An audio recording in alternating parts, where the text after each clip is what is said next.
Well, I think the thing for us that was so critical was to be able to go and do that adventure, which everybody always says they want to do. Boy, I want to take my kids out of school and go sail around the world. Then you get to the practical realities of it. What matters to you?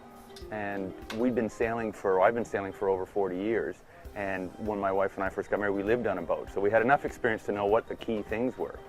And we looked at probably hundreds, certainly dozens of different boats that we were physically on, and we went and chartered a lot.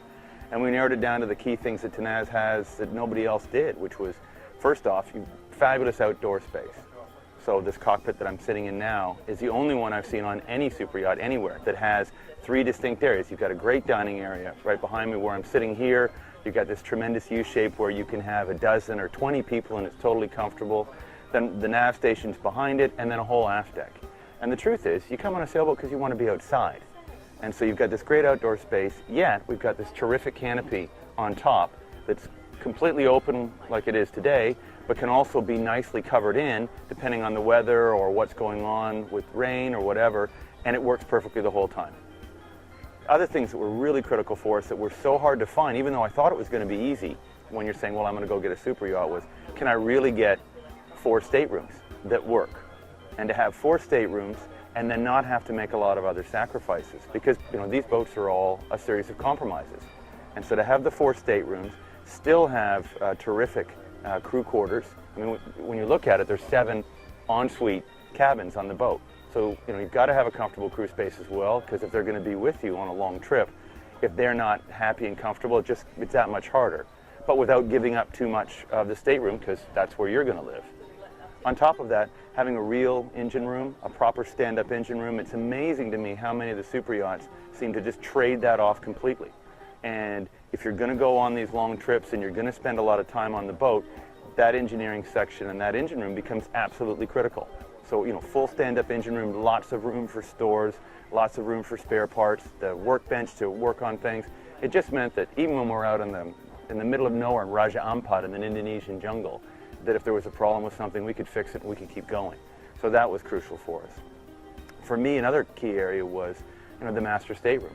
You wanted a full width because you want to have some space.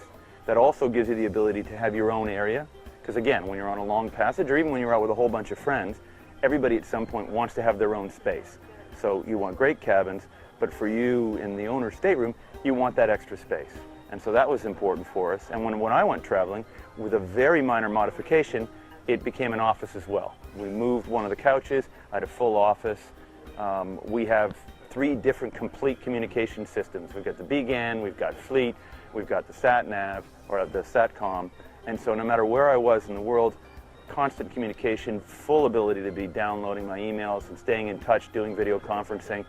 And I could do that in the cabin. So, no matter what else was going on, that could happen and things could keep functioning. In the master stateroom as well, it becomes such a big move up in luxury as far as I'm concerned to have not just a great shower and a beautiful area, but 2 sinks and a bathtub. And so there's not a lot of boats that manage to do all those things together. So we have all those things going for us.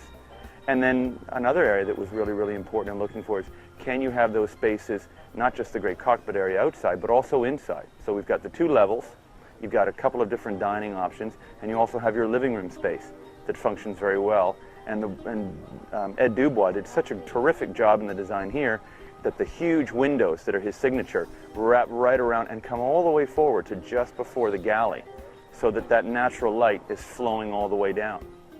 And then, the galley itself is terrific. I think a lot of people sort of went crazy and started building these massive galleys with all this open space when, you might want to do that to impress in a house. But anyone who sails knows your galley needs to be functional and you need to be able to move around and reach things. If you've got to take a whole bunch of steps to move around in there, it just doesn't function very well. And whoever's chefing down there doesn't want everyone walking through the middle of them all day long. So again, everywhere you look on the boat, it was just a really, really thoughtful design. And I think I've never seen one that works as well. I mean, right to the aft transom where we spent, it seemed like half our life. The whole stern folds down, makes a fabulous big open dock, and that's where as soon as the boat barely dropped the hook, and it would go down, the kids would get in the water, they would play and do flips, and when we were out on passage, we'd hook a fish and that would go down and you could haul it in from there. Guests coming and going, it made it so comfortable so easy to just pull right up beside there, load people on, load people off, you know, and when you were going scuba diving, or you were putting the sailboat in or launching, you know, any of the other toys that go along with a boat, it just all worked so beautifully. So in a nutshell is, when you look at all the bits and pieces together, I've never seen a boat that manages as well as Tenaz does. And she sails like hell.